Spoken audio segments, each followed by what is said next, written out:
Bonne ou mauvaise idée, on en débat juste après ce journal avec Cécile Duflot, présidente d'Oxfam France, et puis Emmanuel Le Chypre sera également avec nous. Il est 7h33 et il faut s'accrocher ce matin pour comprendre la bataille des régionales et l'alliance LR-LREM en PACA.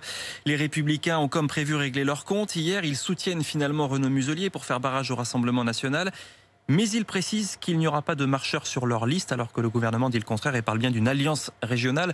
En fait, Romain Cluzel, on a l'impression de vivre un match Paris-Marseille. La décision d'hier soulage Gérard, un poil agacé par le coup de pression des cadres du parti. Il y a beaucoup de gens qui parlent au nom des Marseillais et des Provençaux.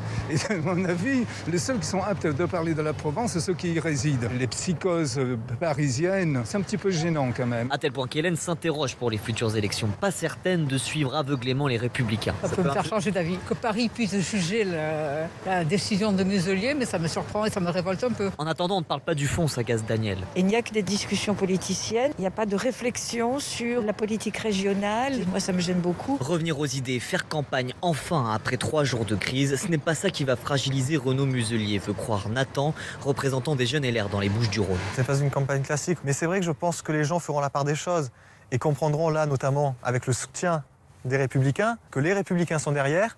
La majorité présidentielle a décidé de se retirer en faveur de Renaud Muselier et je pense que cela n'entachera en aucun cas cette candidature. Il va tout de même falloir, selon lui, une bonne dose de pédagogie sur les marchés et pendant les tractages.